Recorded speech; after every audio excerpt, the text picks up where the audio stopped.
Hello students, मेरा नाम है केशव जरकोटिया और आज हम लोग एस ब्लॉक एलिमेंट्स के बारे में बात करने वाले हैं। एस ब्लॉक एलिमेंट्स क्या होते हैं ये डिस्कस करेंगे हम लोग साथ साथ में ये डिस्कस करेंगे कि एस ब्लॉक की क्या क्या कैरेक्टरिस्टिक्स होती हैं। अपन लोग ये भी डिस्कस करने वाले हैं स्टूडेंट्स। तो देखते हैं एक बार कि एस ब्लॉक एलिमेंट्स क्या होते हैं। देखिए, सबसे इंपॉर्टेंट है कि अगर आप एस ब्लॉक एलिमेंट्स के बारे में बात करना चाहते हो तो आपको ये पता होना चाहिए कि एस ब्लॉक एलिमेंट्स की डेफिनेशन क्या होती है, राइट। तो एस ब्लॉक एलिमेंट्स वो एलिमेंट्स होते हैं जिनमें लास्ट इलेक्ट्रॉन कहां पर आना चाहिए, जिनका लास्ट इलेक्ट्रॉन एस सबशेल के अंदर में एंटर होना चाहिए।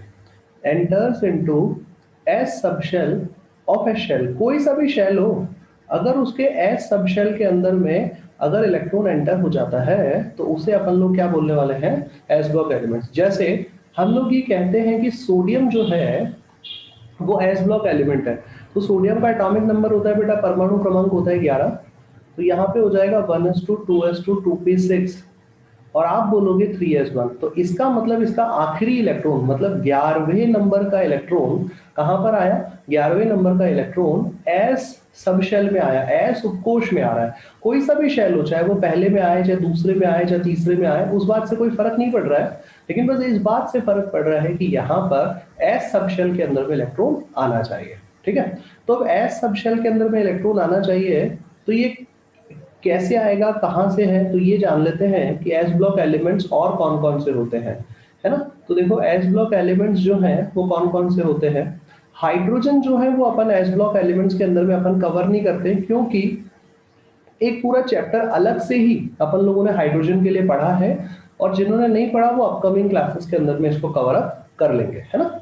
तो देखो, बात ये है समझने की कि एस ब्लॉक एलिमेंट्स कौन कौन से होते हैं। तो देखो, lithium, sodium, potassium, rubidium, caesium और फ्रेंशियम।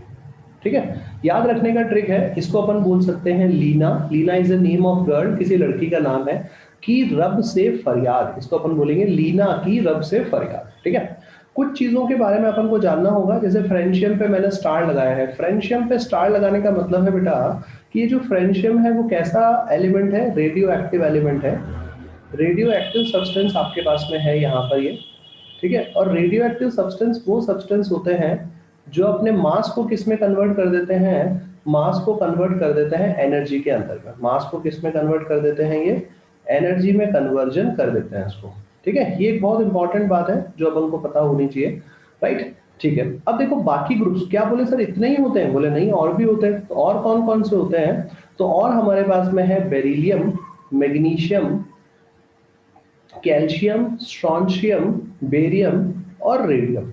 ये हमारे पास में टोटल एलिमेंट्स हैं यहाँ पर। तो आप टोटल काउंट कर लीजिए कि भाई यहाँ पर कितने हैं। तो आप देख रहे हो कि यहाँ पर 6 एलिमेंट्स हो गए और यहाँ पर भी 6 एलिमेंट्स हो गए। तो टोटल एस ब्लॉक के कितने एलिमेंट्स होते हैं बेटा, 12 एलिमेंट्स होते हैं। उसमें से 10 कैसे होते हैं, नॉन रेडियो एक्टिव होते हैं, और बाकी के 2 कैसे होते हैं, रेडियो एक्टिव होते हैं। तो एक तो आपको पता ही है, फ्रेंशियम। और बाकी के जो 2 हैं वो कौन से हैं, वो रेडियो एक्टिव कौन से हैं। तो दूसरा जो रेडियो एक्टिव सब्सटेंस है हमारे पास में, दैट इज रेडियम। ये भी रेडियो एक्टिव सब्सटेंस है ना। तो ये टोटल मिला के है। तो इनको याद रखने का ट्रिक है, बेटा मांगे कार स्कूटर बाप राजी। राजी होता है ना बेटा, ये तो सब कार स्कूटर तो बहुत छोटी चीज हो गई आजकल तो सब। ठीक है। तो इस पे भी अपन स्टार लगा देते हैं यहाँ पर, क्योंकि रेडियम भी कैसा सब्सटेंस है, एक रेडियो एक्टिव सब्सटेंस है। थोड़ा सा और इनके बारे में जानते हैं, है ना, ताकि थोड़ी और अच्छे से इनकी स्टडी हो जाए, हम लोगों को और अच्छे से आने लग जाए ये। तो देखो बेटा, लिथियम की अगर मैं आपसे बात करूं तो हम लोग कुछ नंबर्स के बारे में जानते हैं, जिससे कि हम क्या करते हैं, हम इनका एटॉमिक नंबर्स फाइंड आउट कर सकते हैं। तो देखो, लिथियम का एटॉमिक नंबर हमारे पास है 3। आप लोगों को लिथियम का तो पता ही होगा ना। ठीक है। इसी तरह से मैं यहाँ पर और लिख लेता हूँ। तो आप अगर चाहें तो किसी एक के लिए ये डिस्कस कर लें और दूसरा जो है वो ऑटोमेटिकली लिख देते हैं। तो एक बार अपन इनके एटॉमिक नंबर फाइंड आउट करते हैं। तो एटॉमिक नंबर होगा बेरिलियम, लिथियम के लिए 3। तो आपको पता है कि अब कितने का जंप मारना चाहिए, यहाँ पर एटॉमिक नंबर में 8 का जंप मारना चाहिए। तो कितना आ गया बेटा जी, 11। 11 के बाद फिर से 8 का जंप मारना चाहिए और यहाँ पे आ गया 19। 19 के बाद 18 का जंप मारना चाहिए और यहाँ पे आ गया 37। और यहाँ पर फिर से 18 का जंप मारना चाहिए और यहाँ पे आ गया 55। यहां पर अब 32 का जंप मारना चाहिए, तो यहां इसका एटॉमिक नंबर हो गया 87। ठीक है, ये जो है ये 8 8 18 18 32, इनको अपन लोग क्या बोलते हैं बेटा, इनको अपन लोग मैजिक नंबर बोलते हैं, जादुई संख्या बोलते हैं।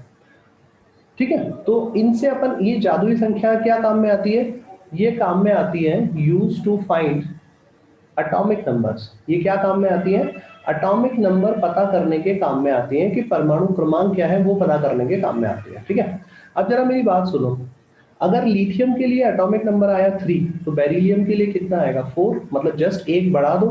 तो यहाँ पर सब जगह पर अगर आप एक एक बढ़ा देते हो एटॉमिक नंबर, तो यहाँ पर अपन को नए एटॉमिक नंबर्स मिल जाएंगे।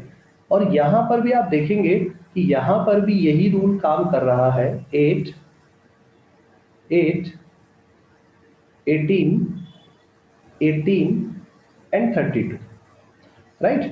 तो ये यहाँ पर भी ये रूल काम कर रहा है। तो आप लोगों को सबसे पहले तो ये पता चला कि एस ब्लॉक के एलिमेंट्स कौन से होते हैं स्टूडेंट्स।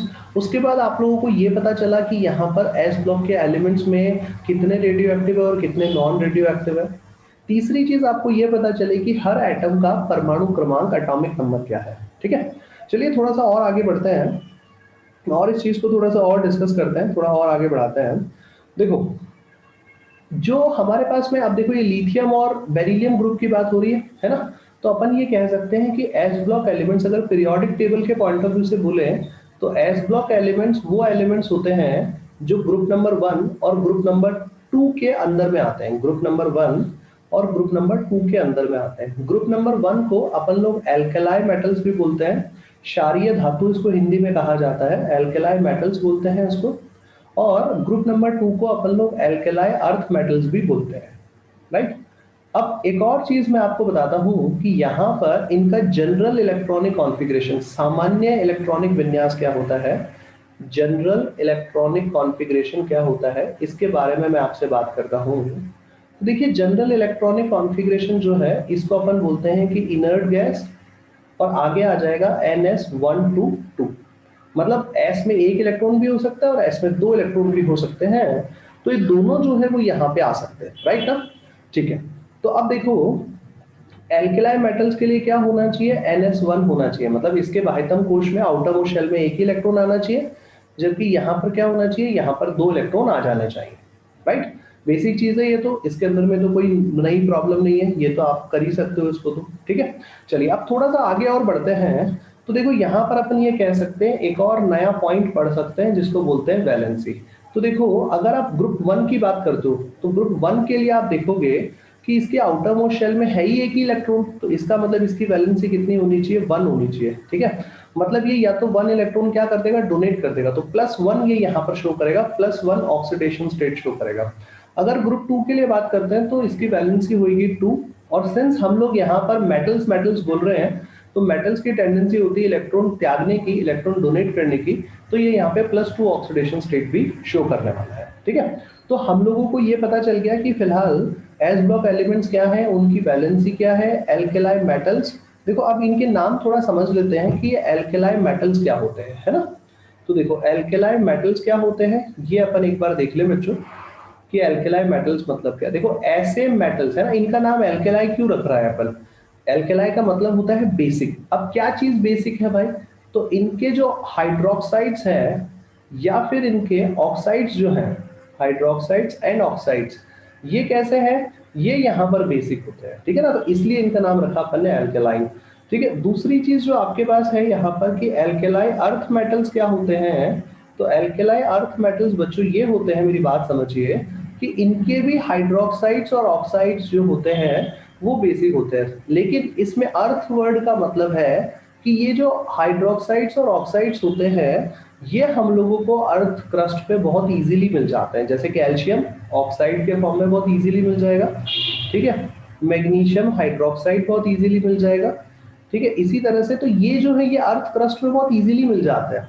तो इसलिए अपन लोग इनको क्या बोल देते हैं, एल्केलाई अर्थ मेटल्स। अर्थ मतलब अर्थ की सरफेस पे, अर्थ क्रस्ट पे मिलेंगे, लेकिन हाइड्रोक्साइड्स और ऑक्साइड्स जो है वो इनके बेसिक नेचर के होते हैं। ठीक है, तो अभी तक तो हो गया एक जनरल इंट्रोडक्शन टॉपिक का, हम लोगों को ये समझ में आ गया कि एस ब्लॉक क्या होते हैं। अब अपन लोग क्या करते हैं, थोड़ा सा और चीजों को आगे बढ़ाते हैं, और चीजें ये हैं कि हम लोग क्या कर रहे हैं यहाँ पर स्टूडेंट्स, एक मिनट स्टूडेंट्स, है ना, हम लोग क्या कर रहे हैं यहाँ पर कि अब थोड़ा इनकी प्रॉपर्टीज के बारे में हम लोग डिस्कस करते हैं, है ना। तो general properties of S block elements, मैं अभी यहाँ पे ग्रुप 1 या ग्रुप 2 में नहीं बांट रहा हूँ, मैं एक जनरल प्रॉपर्टीज की बात कर रहा हूँ, general properties of S block elements. अब देखिए एस ब्लॉक एलिमेंट्स की जनरल प्रॉपर्टीज क्या क्या हो सकती हैं, अपन लोग एक बार इन सब के बारे में बात करते हैं कि एस ब्लॉक की जनरल प्रॉपर्टीज क्या क्या हो सकती है। तो देखिए जनरल प्रॉपर्टीज में अगर मैं आपसे बात करूं तो सबसे पहला सबसे इंपॉर्टेंट है कि आप यहाँ पर एटॉमिक एंड आयनिक रेडियाई के बारे में बात कीजिए। Atomic and ionic radii, radii मतलब अपन इसकी साइज भी बोल सकते हैं और यहाँ पे अपन ये भी कह सकते हैं कि इनकी मतलब रेडियस भी बोल सकते हैं, दोनों में से अपन इसको कुछ भी बता सकते हैं यहाँ पर समझने के लिए। तो आप देखिए यहाँ पर कि अपन लोग को बस इसके साइज के बारे में बात करनी है। तो देखो साइज मतलब मैं ग्रुप 1 की बात करूं चाहे मैं यहाँ पर ग्रुप 2 की बात करूं, मैं किसी भी पर्टिकुलर टॉपिक की बात करूं यहाँ पर, मतलब किसी भी ग्रुप की बात करूं, जैसे जैसे ग्रुप में डाउन जाना है, ग्रुप में तो डाउन ही जाना पड़ता है, टॉप टू बॉटम ही जाना पड़ता है, तो साइज क्या होती है, साइज इंक्रीज होती है। साइज कैसी होती है, इंक्रीज होती है। बोले आपको कैसे पता साइज इंक्रीज होती है, तो देखो साइज इसलिए इंक्रीज होती है, मेरी बात समझो, साइज ऐसे इंक्रीज होती है क्योंकि नंबर ऑफ शेल्स जो है वो इंक्रीज होती है, नंबर ऑफ शेल्स जो है वो इंक्रीज हो रही है। नंबर ऑफ शेल्स इंक्रीज होंगे तो जेड इफेक्टिव जो है वो कैसा हो जाएगा, यहाँ पर जेड इफेक्टिव कम हो जाएगा तो साइज बढ़ जाएगा। अब ये चाहे आप ग्रुप 1 में बात करो चाहे ग्रुप 2 में बात करो, दोनों ही केस के अंदर में ऐसा सेम होने वाला है, इसके अंदर में कोई बदलाव यहाँ पर नहीं होने वाला है ना। तो इसका मतलब ये हुआ कि आपसे अगर मैं क्वेश्चन पूछूं, जैसे देखिए मैंने यहाँ पर लिख दिया लिथियम, यहाँ पे हो जाएगा सोडियम, पोटेशियम, रुबिडियम, सीजियम और यहाँ पे हो जाएगा बेटा जी फ्रेंशियम, ठीक है। इधर आप देखोगे तो बेरिलियम, यहाँ पे हो जाएगा मैग्नीशियम, कैल्शियम, स्ट्रोंशियम, बेरियम और रेडियम, यहाँ पर अपन ने लिख दिया, ठीक है। तो आप देखो मैंने अभी अभी आपको क्या कहा कि अगर ग्रुप में डाउन जाते हैं तो साइज बढ़ना चाहिए, तो ग्रुप में डाउन जाते हैं तो साइज बढ़ना चाहिए। तो बताओ पूरे एस ब्लॉक के अंदर में, पूरे एस ब्लॉक मतलब ये जितने भी आपको नजर आ रहे हैं यहाँ पर, इस पूरे एस ब्लॉक के अंदर में सबसे बड़ा साइज किसका होगा, तो biggest S block element, biggest बोलो या लार्जेस्ट बोलो एक ही बात है, बिगेस्ट एस ब्लॉक एलिमेंट कौन सा होना चाहिए, ये देखो आप, तो आपके पास इसका आंसर होना चाहिए फ्रेंशियम, ठीक है। अब आप बोलोगे सर ये रेडियम भी तो हो सकता था, तो देखो बेटा रेडियम क्यों नहीं हुआ वो मैं उसको एक्सप्लेन करूंगा अभी, ठीक है। देखो किसी किसी बुक में या ऑप्शंस में आप लोगों को फ्रेंशियम की जगह पर सीजियम भी दिया हुआ हो सकता है। बोले ऐसा क्यों, फ्रेंशियम क्यों नहीं ले रहे हो, फ्रेंशियम इसलिए नहीं ले रहे हैं क्योंकि रेडियो एक्टिव सब्सटेंस है और रेडियो एक्टिव सब्सटेंस अपने डिस्कशन में बहुत कम यूज किया जाता है ना बच्चों। तो इसलिए आपको ये ध्यान रखना है यहाँ पर कि फ्रेंशियम नहीं, कभी कभी किसी किसी बुक के अंदर में इसको लिथियम भी अपन लोग, सॉरी सीजियम भी अपन लोग यहाँ पे कह सकते हैं कि सीजियम जो है वो भी यहाँ पर बिगेस्ट एस ब्लॉक एलिमेंट है, अपन इसको ऐसा भी बोल सकते हैं, ठीक है। अब देखो मैं आपको और बताता हूँ, हम लोग ये तो जानते हैं कि ग्रुप में डाउन जाने से साइज बढ़ता है, तो बेटा जी फिर पीरियड में क्या होता है, पीरियड में अगर अपन लेफ्ट टू राइट चलते हैं, पीरियड में कहाँ से कहाँ चलना पड़ता है, लेफ्ट टू राइट, तो उस केस के अंदर में साइज कैसा हो जाता है, साइज कम हो जाता है ना, क्योंकि जेड इफेक्टिव क्या हो जाता है, इस केस के अंदर में जेड इफेक्टिव बढ़ जाता है, इफेक्टिव न्यूक्लियर चार्ज प्रभावी नाभिक आवेश जो है वो बढ़ जाता है ना। तो ये बात तो अपन जानते ही हैं, इसमें तो मेरे को नहीं लगता कोई डाउट है आपको, ठीक है।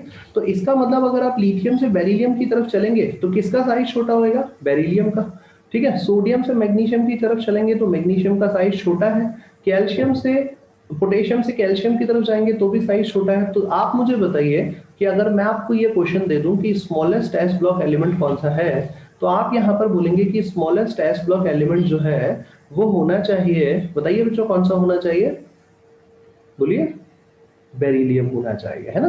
बेरिलियम यहाँ पे सबसे छोटा एस ब्लॉक एलिमेंट है और सबसे बड़ा कौन है, सबसे बड़ा है हमारे पास में फ्रेंशियम, ठीक है। अगर आप देखो फ्रेंशियम से रेडियम की तरफ जाओगे, लेफ्ट टू राइट जाओगे तो साइज तो छोटा ही होएगा ना, इसलिए हमने रेडियम यहाँ पर नहीं लिया था। तो प्लीज मेक श्योर ये बात आप लोगों को बहुत ही आसानी से बहुत अच्छे से समझ में आ जानी चाहिए, है ना। अब देखो इसको आप लोग ऐसा भी कह सकते हो, मतलब एटॉमिक साइज का ही पॉइंट है कि एटॉमिक साइज जो होती है, आप चाहे एटम की साइज ले लो चाहे आयनिक साइज ले लो, बात एक ही है ना। तो ये जो होते हैं ये नंबर ऑफ शेल्स के इनवर्सली प्रोपोर्शनल होते हैं, शेल नंबर्स बहुत ज्यादा होते हैं, बहुत सारे शेल्स होते हैं, तो साइज जो होता है वो कैसा होता है, इनवर्स होता है।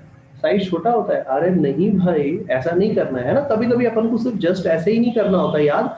आप लोग इसको जस्ट समझ लो कि ये क्या होना चाहिए, नंबर ऑफ शेल्स के डायरेक्टली प्रोपोर्शनल होना चाहिए। नंबर ऑफ शेल्स ज्यादा तो साइज भी ज्यादा होता है। जनरली अपन इसको ऐसा बोलते हैं। इसके अंदर में अगर कोई एक्सेप्शन आएगा तो वो बाय द टाइम पढ़ लिया जाएगा, अपन उसको पढ़ सकते हैं यहाँ पर, है ना। तो देखो यहाँ तक का तो रूल अपना क्लियर हुआ। मैं आपको इसकी दूसरी कैरेक्टरिस्टिक बताता हूँ, जनरल कैरेक्टरिस्टिक्स में दूसरा पॉइंट बताता हूँ। दूसरा पॉइंट है अपने पास में आयनाइजेशन एंथैल्पी। देखो बेटा एक बात समझो पहले, हालांकि मैं आपको यहाँ पढ़ा रहा हूँ आयनाइजेशन एंथैल्पी, ठीक है, लेकिन मैं आप लोगों को यहाँ पर इसकी आयनाइजेशन एंथैल्पी बोलूँ, चाहे मैं इसकी इलेक्ट्रॉन गेन एंथैल्पी बोलूँ, चाहे मैं इसकी इलेक्ट्रोनेगेटिविटी बोलूँ, मैं कुछ भी पॉइंट के बारे में बात करूँ, अपन बस यहाँ पर इसका एक जनरल रूल बनाएंगे। तो सबसे पहले है ना जनरल रूल बनाएंगे, तो अपन जनरल रूल पे भी फोकस करेंगे, बट फिलहाल अपन आयनाइजेशन एंथैल्पी पे फोकस करते हैं कि आयनाइजेशन एंथैल्पी क्या होती है। तो देखो ये वो एनर्जी होती है, it is the energy associated, it is the energy associated with, it is the energy associated with donation of, donation भी बोल सकते हो और लॉस भी बोल सकते हो, loss of one electron from outermost shell, from outermost shell of an isolated gaseous atom. किसी भी आइसोलेटेड गैसियस एटम से अगर अपन एक इलेक्ट्रॉन को बाहर निकाल दें तो उस प्रोसेस में जो एनर्जी एसोसिएटेड होती है, बेसिकली इसको आप एसोसिएटेड बोल रहे हो, बट मैं आपको यहाँ बोलता हूँ कि ये एनर्जी तो हमेशा रिक्वायर्ड ही होती है, हमें देनी पड़ती है हमेशा। ये energy ionisation enthalpy always positive होती है ना। तो आप इस बात को समझो जरा, यहाँ पे मैं कहना क्या चाहता हूँ कि जैसे जैसे आयनाइजेशन एंथैल्पी, आप देखो मैं आयनाइजेशन एंथैल्पी को एक बहुत बढ़िया तरीके से समझा देता हूँ कि आयनाइजेशन एंथैल्पी और साइज का एक रिलेशनशिप होता है। और ये आयनाइजेशन एंथैल्पी का ही नहीं, आयनाइजेशन एंथैल्पी हो या फिर इलेक्ट्रॉन गेन एंथैल्पी हो, ठीक है, या फिर यहाँ पर अपन लोग इलेक्ट्रॉन नेगेटिविटी की बात करें, हर कोई यहाँ पर साइज के इनवर्सली प्रोपोर्शनली होता है ना। तो अपन लोग तीनों के लिए एक जनरल ट्रेंड अपन लोग यहाँ पे बोल सकते हैं, ठीक है। तो आप देखो यहाँ तक की तो बात आई, तो इसका मतलब मैं ये कह सकता हूँ क्या कि अगर अपन टॉप टू बॉटम जाते हैं, देखिए सिंपल सी बात है कि अगर आपसे क्वेश्चन ऐसा बना दिया जाए बच्चों कि ग्रुप में टॉप टू बॉटम जाने पर सॉरी, ग्रुप में टॉप टू बॉटम जाने पर क्या होना चाहिए, टॉप टू बॉटम जाने पर यहाँ पर आयनाइजेशन एंथैल्पी कैसी होनी चाहिए, डिक्रीज होनी चाहिए। क्यों? क्योंकि साइज कैसा हो जाता है बेटा, यहाँ पर साइज इंक्रीज हो जाता है, यही तो अपन बोलते हैं, ठीक है। अब वो चाहे ग्रुप 1 की बात करो चाहे ग्रुप 2 की बात करो, है ना। तो इसका मतलब हुआ कि ग्रुप में डाउन जाने पर आयनाइजेशन एंथैल्पी डिक्रीज होती है। अब अगर आपको इलेक्ट्रॉन गेन एंथैल्पी भी पूछे, इलेक्ट्रॉन नेगेटिविटी भी पूछे, तो आप लोग यहाँ पे आंसर कर सकते हो, इसको आप जस्ट समझा सकते हो। मुझे नहीं लगता है इसके अंदर में कोई दिक्कत होने वाली है। क्वेश्चन नंबर 1, यहाँ से देखो बेटा एक क्वेश्चन बनाता हूं मैं, और क्वेश्चन ये है यहाँ पर कि आपसे पूछ लिया जाए कि इन एस ब्लॉक एलिमेंट्स, आपसे अगर ये पूछ लिया जाए कि in s block elements identify the element, आपको एक ऐसा एलिमेंट को आइडेंटिफाई करना है, ये आई इसके साथ ही है, identify the element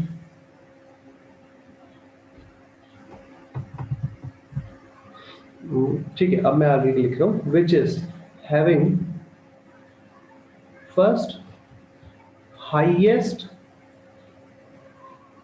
ionization enthalpy, और दूसरा आप यहां पे बोल सकते हैं लोएस्ट आयनाइजेशन एंथैल्पी, राइट। अब देखिए आपको इनके लिए बताना है, तो अब आप खुद ही सोचो कि हाईएस्ट आयनाइजेशन एंथैल्पी की अगर मैं आपसे बात करूं तो आयनाइजेशन एंथैल्पी तो साइज के इनवर्सली प्रोपोर्शनल होता है, जितना साइज कम आयनाइजेशन एंथैल्पी ज्यादा। तो इस बात का क्या मतलब हुआ, इस बात का मतलब हुआ स्टूडेंट्स कि यहाँ पे क्या होना चाहिए, इसको हाईएस्ट आयनाइजेशन एंथैल्पी का मतलब कि बेरिलियम जो है उसका आयनाइजेशन एंथैल्पी जो है वो सबसे ज्यादा होना चाहिए, ठीक है। और लोएस्ट का मतलब हो गया कि जिसका साइज सबसे बड़ा होगा।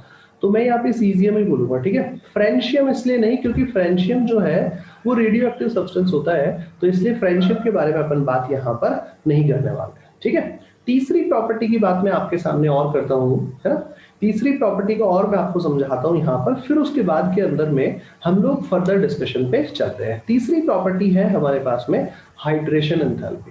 देखो बच्चों एक बात समझो, हम लोग यहाँ पर इनऑर्गेनिक केमिस्ट्री को पढ़ रहे हैं और इनऑर्गेनिक केमिस्ट्री को सॉल्व करने के लिए, इसको अच्छे से समझने के लिए हमारे पास दो तरीके, एक तो इसके जितने ज्यादा क्वेश्चंस आप प्रैक्टिस करोगे, सॉरी, जितने ज्यादा क्वेश्चंस आप प्रैक्टिस करेंगे उतनी ही ज्यादा आपको इनऑर्गेनिक केमिस्ट्री अच्छे से आने लग जाएगी। सबसे पहली बात तो ये है। दूसरी बात ये है आपके सामने कि हम लोग यहाँ पर इनऑर्गेनिक केमिस्ट्री के लिए एनसीईआरटी को फोकस करते हैं और एनसीईआरटी का हर लाइन आप लोग अच्छे से पढ़ लेंगे।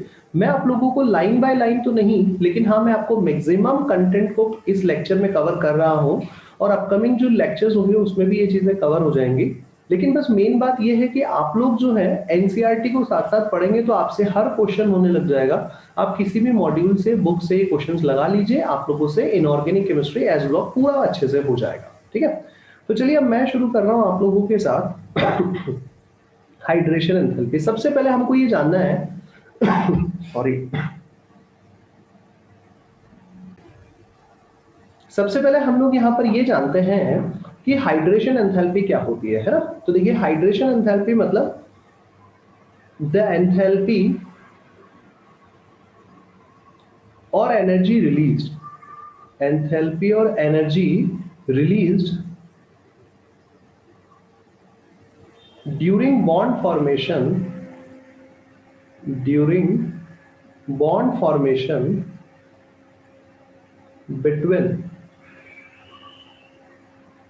ions and water molecules। Ions और वाटर मॉलिक्यूल्स के बीच में जो बॉन्ड फॉर्मेशन होता है उसकी वजह से जो एनर्जी रिलीज होती है उसको हाइड्रेशन एंथैल्पी बोलते हैं। अब जैसे मेरी बात सुनो, है ना, कि जैसे मैं कहता हूँ लिथियम प्लस है, अब लिथियम प्लस है, ऑब्वियसली आयंस की बात कर रहे हैं, है ना। और वाटर में आयंस की बात क्यों? क्योंकि वाटर एक पोलर सॉल्वेंट है, तो पोलर सॉल्वेंट में लाइट डिसॉल्व्स लाइक, तो लाइट डिसॉल्व्स लाइक है, इसका मतलब लिथियम नहीं, लिथियम प्लस के बारे में सोचना होगा। तो इससे वाटर का एक पार्ट जुड़ जाएगा, वाटर का जो नेगेटिव पार्ट है वो इसके साथ में जुड़ जाएगा। ठीक है, वैन डर वाल्स फोर्सेस बनाएगा, इसके पास में भी वाटर का नेगेटिव पार्ट, इसके पास में भी वाटर का नेगेटिव पार्ट आके कनेक्ट हो जाएगा, यहाँ वाटर का नेगेटिव पार्ट आके कनेक्ट हो जाएगा।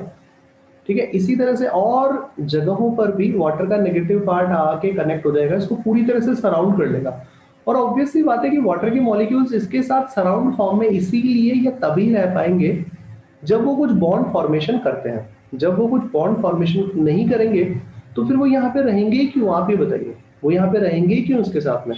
तो ऑब्वियसली इससे एनर्जी रिलीज होती है, और एनर्जी रिलीज होती है तो इसका मतलब, अभी इसको अपन लोग चाहे ना बेटा तो इसको अपन ऐसा लिख सकते हैं, देखो मेरी बात समझो, इसको अपन कैसा लिखते हैं? इसको अपन लिखते हैं एलाई प्लस एक्वस, मतलब वाटर से पूरी तरह से घिर गया है ना। वाटर से पूरी तरह से क्या हो गया है? ये घिर गया है। ये अपन को अच्छे से समझ में आ गया कि किस तरह से इसको डिस्कस किया जाना है ना। तो अब देखो, अब अपन ये जानना चाहते हैं, ये कहना चाहते हैं कि हाइड्रेशन एंथैल्पी का ऑर्डर बताइए, हाइड्रेशन एंथैल्पी क्या होती है, कैसे अपन इसको डिस्कस करें, ये अपन को यहाँ पर जानना है ना। तो देखो हाइड्रेशन एंथैल्पी का ऑर्डर क्या है, तो आप मुझे एक बात बताओ, एक तो है लिथियम और एक है मेरे पास में सीजियम प्लस। अब आप देखो कि सीजियम प्लस तो है ही बहुत बड़ा, अगर सीजियम प्लस की बात मैं करता हूं तो आप यहाँ पे बोलोगे कि अगर ये सीजियम प्लस बहुत बड़ा है तो आप देखो कि इस सीजियम प्लस में तो वाटर के मॉलिक्यूल्स कैसे इसके चारों तरफ आएंगे? बोले सर ज्यादा आएंगे, बेटा जी गलत है, वाटर के मॉलिक्यूल्स ज्यादा नहीं आ सकते हैं। क्यों? क्योंकि बड़े साइज के पार्टिकल्स क्या पानी में डिसॉल्व होते हैं क्या? नहीं ना। तो इसका मतलब ये हुआ कि हाइड्रेशन एंथैल्पी जो है, हाइड्रेशन एंथैल्पी ज्यादा होगी, हाइड्रेशन एंथैल्पी शॉर्ट फॉर्म में लिख रहा हूं, ज्यादा होगी अगर साइज कैसा होएगा? आयंस का कम होएगा। साइज ऑफ आयंस कैसा होएगा? यहाँ पर कम होएगा। तो इसका मतलब ये हुआ, मैं ऐसा बोल सकता हूं बच्चों कि देखो ग्रुप में डाउन जाने पर, ग्रुप में टॉप टू बॉटम जाने पर साइज जो है वो इंक्रीज होता है, और साइज इंक्रीज होने की वजह से हाइड्रेशन एंथैल्पी जो है वो डिक्रीज हो जाती है ना।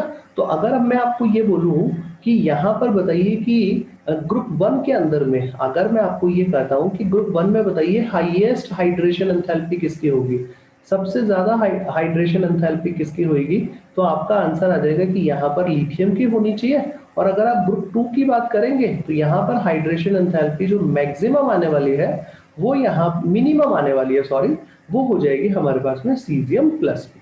ठीक है, तो होपफुली आप लोगों को ये समझ में आ गया होगा कि हाइड्रेशन एंथैल्पी का क्या मतलब है, हाइड्रेशन एंथैल्पी कैसे अपन लोग डिटरमाइन कर सकते हैं। ये चीज एक बार मुझे लगता है कि आप लोगों को अच्छे से समझ में आ गया होगा, है ना। होपफुली स्टूडेंट्स ये वाला पार्ट क्लियर है। मैं फिर से आपको कह रहा हूं कि यहां पर आपको Fr+ भी मिल सकता है ना। तो Fr+ का जो फंडा है बस वो इतना सा ही है कि आप लोगों को ये बात बहुत ही क्लियरली पता होनी चाहिए, ये बात आपको बहुत ही क्लियरली आइडेंटिफाई होनी चाहिए, है ना। होपफुली ये बात आपको समझ में आया कि Fr+ या Cesium+ क्यों। Fr+ इसलिए बोल रहा हूं कि अगर अपन रेडियो एक्टिव कंपाउंड्स को भी काउंट करें, अगर नहीं करते हैं तो Cesium+ ही इसका फाइनल आंसर होना चाहिए, है ना। चलिए अब मैं आप लोगों को एक बहुत ही बढ़िया चीज और बताता हूं यहाँ पर, है ना। 4th नंबर की प्रॉपर्टी है, एल्कलाइन मेटल्स के लिए बताऊंगा, एल्कलाइन अर्थ के लिए बाद में बताऊंगा, ठीक है। तो यहां पर आप इसका फ्लेम कलरेशन और बता दीजिए कि फ्लेम कलर यहां पर कैसा होगा, है ना। फ्लेम कलर्स के बारे में बात कीजिए कि अगर अपन इनको जलाते हैं इन सब्सटेंसेस को तो ये कौन सा कलर प्रोड्यूस करते हैं। जैसे आप देखो कि अगर आप है ना चपाती बनाते हो तो हमारे घर पे जो बर्नर होता है वो कैसा होता है, उससे ब्लू कलर का फ्लेम आता है, लेकिन जैसे ही चपाती उसके ऊपर आती है तो येलोइश कलर में कन्वर्ट हो जाता है, वो होता है। तो ठीक वैसे ही अगर किसी भी चीज को जलाओगे तो उससे कुछ ना कुछ फ्लेम यहाँ पे बाहर आने वाला होता है ना। तो देखो लिथियम है, सोडियम है, ठीक है, पोटेशियम, रुबिडियम और सीजियम, इनके बारे में अपन बात करेंगे। तो देखो लिथियम का जो कलर होता है जलाने पर, मैं कह रहा हूं उसका खुद का कलर नहीं कह रहा हूं मैं, उसको जलाने पर हमको कैसा कलर मिलेगा। तो लिथियम मतलब क्रिम्सन रेड, मतलब खूनी लाल रंग जैसा होगा एकदम ना, डार्क होगा। इसका कलर होगा सुनहरा जैसा, गोल्डन येलो कलर इसका होने वाला है। और अगर मैं पोटेशियम की बात करूं तो पोटेशियम इज नथिंग बट हल्का गुलाबी कलर, हल्का सॉरी बैंगनी कलर यहाँ पे होने वाला है ना, हल्का बैंगनी कलर होने वाला है। यहाँ पर इसका पर्पल कलर होने वाला है, ठीक है। और सीजियम के लिए अगर आप बात करोगे तो सीजियम का हो जाएगा स्काई ब्लू, अपन इसको बोल सकते हैं, ठीक है, स्काई ब्लू कलर होता है। तो ये जो कलर है, ये कलर हम लोगों को उस पर नजर आ रहे होते हैं, ये कलर उस पर हम लोगों को क्या होता है, जलाने पर हम लोगों को नजर आते हैं, ठीक है। अब देखो यार हम लोग ना इसको फ्लेम जो है वो फ्लेम कैसी होनी चाहिए ये भी आप समझ लो। फ्लेम शुड बी ऑक्सीडाइजिंग, है ना, फ्लेम शुड बी ऑक्सीडाइजिंग, मतलब यहां पर अपन लोग जो है ऑक्सीडाइजिंग फ्लेम का मतलब होता है कि एटमॉस्फेरिक हीटिंग होनी चाहिए, एटमॉस्फेयर में उसका हीटिंग होना चाहिए, हमको एक कलर दिखना चाहिए, ठीक है ना, हमको एक कलर दिखना चाहिए। जैसे सोडियम बल्ब आते हैं तो सोडियम बल्ब तो येलो कलर की रोशनी करते हैं, है ना, लगभग येलोइश कलर की ही रोशनी ये लोग ये यहाँ पर कर रहे होते हैं, ठीक है। चलिए अब मैं आप लोगों को इसको थोड़ा सा और डिटेल में आगे समझाता हूँ। एक बार एक और प्रॉपर्टी मैं आपके साथ यहाँ पर डिस्कस करता हूँ, ठीक है। तो 5th नंबर की जो प्रॉपर्टी है हमारे पास में वो ये है कि अगर अपन रिएक्शन विद वाटर करवाएं, एल्केलाइन मेटल्स की ज्यादा बात कर रहे हैं, एल्केलाइन अर्थ मेटल्स की बात अपन लोग बाद में करेंगे, है ना। तो रिएक्शन विद वाटर अपन करवाते हैं कि पानी के साथ अगर रिएक्शन करवाएं तो क्या होगा। देखो पानी के साथ तो ऐसे कोई रिएक्शन नहीं होती है, इसको अपन कह सकते हैं मॉइस्चर के साथ अपन रिएक्शन करवा दें, है ना। तो मॉइस्चर के साथ अगर रिएक्शन करवाएं तो क्या होगा, ये चीज आप देखेंगे, बहुत ही जबरदस्त रिएक्शन है स्टूडेंट्स। इस रिएक्शन में तो कमाल ही हो जाता है, बोले क्यों, देखो 2m+ अगर मैं यहाँ पे कह दूं कि H2O के साथ में रिएक्शन कराया तो आपके पास यहाँ बन जाएगा 2MOH प्लस यहाँ पे आ जाएगा hydrogen gas plus a large amount of energy, plus a large amount of energy, बहुत ज्यादा एनर्जी यहाँ से बाहर निकलती है, ठीक है। यहाँ M का मतलब जो है वो लिथियम से लेकर के हमारे पास यहाँ पर सीजियम तक हो सकता है, सभी इसके अंदर में आ सकते हैं, ठीक है। अब देखो मेरी बात समझो कि अगर अपन यहाँ पे ये कहते हैं कि ये रिएक्शन में क्या मतलब, इसमें क्या खास बात है। तो देखो खास बात ये है कि लिथियम जो है अगर वाटर से रिएक्शन करेगा तो lithium hydroxide plus hydrogen gas बनेगा। ये इंपॉर्टेंट नहीं है, इंपॉर्टेंट है बहुत सारी एनर्जी रिलीज होती है। अगर बहुत सारी एनर्जी रिलीज होगी तो सोचो हाइड्रोजन गैस फ्लेमेबल गैस होती है और बहुत एनर्जी मिलेगी, तो बेसिकली ये दोनों मिला के क्या कर देंगे, एक्सप्लोजन कर देंगे ना। ये दोनों मिला के क्या कर देंगे बेटा, एक्सप्लोजन कर देंगे, एक्सप्लोड हो जाएगा, आग लग जाएगी, ठीक है। और एक और चीज आप समझिए कि वाटर के साथ जो रिएक्ट करने की टेंडेंसी है, बेसिकली देखो यहाँ क्या हुआ, यहाँ पे अगर आप ढंग से नोटिस करो तो लिथियम 0 से +1 ऑक्सीडेशन स्टेट में आया, ठीक है।